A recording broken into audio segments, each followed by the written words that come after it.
What is going on, guys? Where am I? I'm in the Channel Awesome office. Who is this guy? It's Doug Walker, the Nostalgia Critic.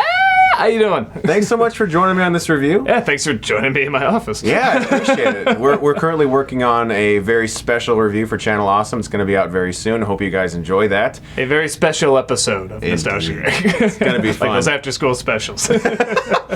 Tonight we went and saw a movie called Passengers. You took me to a really cool theater here in Chicago. Hollywood Boulevard. I talk about all the time in my reviews. If you're near there, check it out. Beautiful. And Hollywood Palms. Wonderful theaters. Yeah, it was awesome. They served food. There was menus and drinks and everything. I've never been to a theater like that. No, there's a couple of them, but this one has like some cool themes and like themed theaters and stuff. There's a Casablanca theater that has a starry sky and a Wizard of Oz theater. It's amazing. Just It was go really check it cool. out. Yeah. So Passengers is directed by this guy's name, who I don't want to screw up, and he made The Imitation Game, which I thought was a great film. This film stars Chris Pratt and Jennifer Lawrence, and is the tale of two passengers who are on a spacecraft traveling to Homestead 2, a new Earth of sorts, and they both are woken up in their hibernation chambers far too early. Overall, I was excited for this movie. I thought it was really cool looking. I like the trailers for it. I like science fiction movies that have isolation involved. I love Alien. There's some anime films, some really crappy anime films called Lily Cat. Ooh, crappy anime.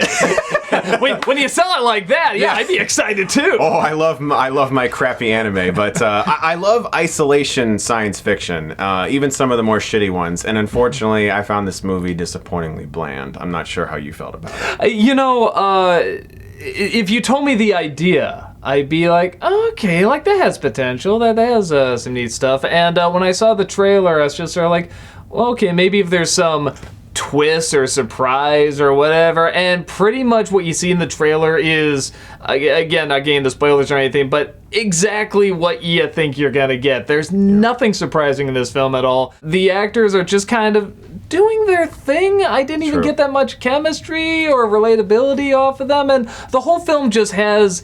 It starts off with the ship being an autopilot. I felt like the whole movie was kind of in that autopilot. That's a really good example. I think they're both very charming actors, obviously. Yeah. It's Chris Pratt and Jennifer Lawrence. And I do actually think they worked fairly well together in the movie. Yeah. I think they're both good in this movie. I just feel like they weren't given much to do in this movie because it starts off, there's a lot of Shining homages. I think we all picked up on the bar scene. 2001, Gravity, another one. Like, oh, that's that movie.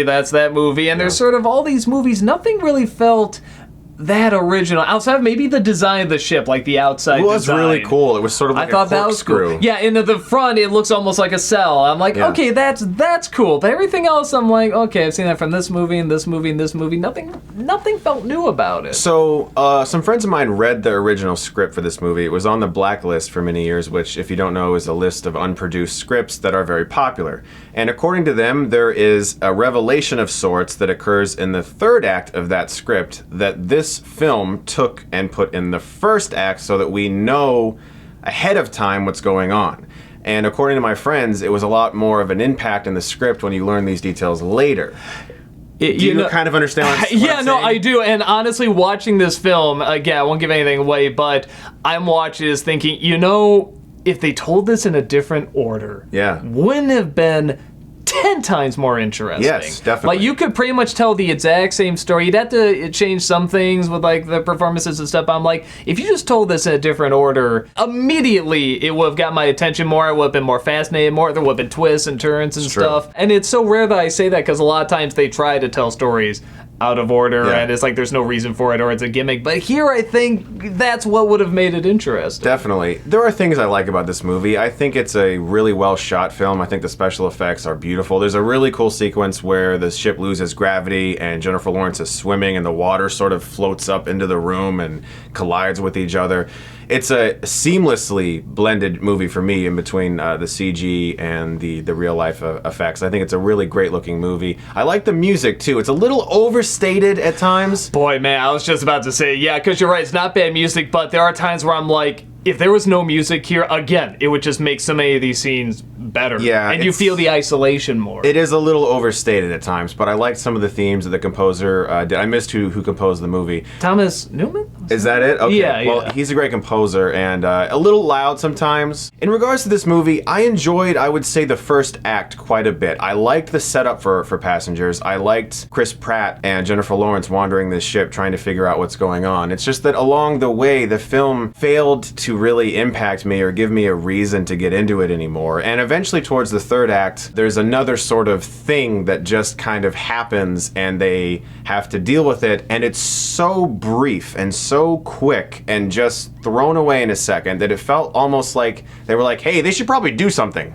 Well, we'll just have them do this with that. And it was just like nothing. It had no real impact on the story other than to be like, hey, here are some things on the ship you didn't know about, so we need a way to explain that to you. So we're just going to give you this little thing to happen. And to me, it felt really out of left field. A lot of the film kind of feels like it's building up to something. You know, just something. Yeah. And every time you think the something has come, it's like, oh no, that was nothing. And then you think, oh, here's another something. No, that was really nothing Yep, too. And then when it's all done, you're kind of like, was this it? Was this really what it was all amounting to? And even when you do get to the end, you're like, aren't there like 5 or 6 plot holes or ways around this? Or, It's you true. know. It's true. There's even, again, without spoiling anything, like literally the last few shots feature an actor that's just in this movie. Like, he's just there. And I'm like, what? Doesn't even get a line. It could have been an extra or anybody, but no, we had to have this person. I guess he's probably friends with the director or something. I don't know. Something, yeah. I guess just from when it started, maybe I'm just spoiled with good movies and stuff like that, but maybe because I have seen kind of this idea done before, visually I've seen it done before, I've kind of seen these actors do this thing before. While none of it was like awful, I never rolled my eyes and said, True. oh, this is stupid. Nothing grabbed me about it. true. Nothing seemed extraordinary. Nothing seemed like, hey, God, here's something new that we're gonna do, and we're really gonna, or even something old, and we're gonna put a new twist on it. Just nothing popped out at me at all. So it's Yeah. not a film I think is like terrible, because this is getting really panned by critics. I don't think it's necessarily worth that. I also agree. I don't think it's that bad either. But it's just there's nothing that interesting about it. Yeah, I think that really is what boils down to it for me. It's a film that could have been really cool and has some investing scenes and has some investing character moments, and it does have a slight moral twist in there about their romance, and it gives you sort of a what-if scenario where you're like, man, what if I was in this scenario? And it makes you ask those questions, but then it doesn't really have the guts to really push it farther, and so in the long run, I'm not really going to recommend that you see Passengers. I think it's a good-looking movie with good performances. I'm going to give Passengers a C+. I would give it a C-. But pretty much C. We'll compromise and say C. Yeah. I say if you watch the trailer and you're like, oh, this looks enjoyable. This looks like a good movie. If that's what you think out of the trailer, you'll probably like it fine. Yeah. But if you're looking for twists and turns and surprises or something, really new, you're not gonna get it here. Well, guys, thank you so much for watching our review of Passengers. As I said, it's my buddy Doug Walker. Check out Channel Awesome. I've linked their channel in the description below. We're doing something really cool very soon for a very cool movie. It might have some Star Wars people in it. A couple. Might. Look forward to that. Thanks for joining me, buddy. Thanks for having me. It was great to have you on. And as always, guys, if you like this, you can click right here and get Stuckmanized.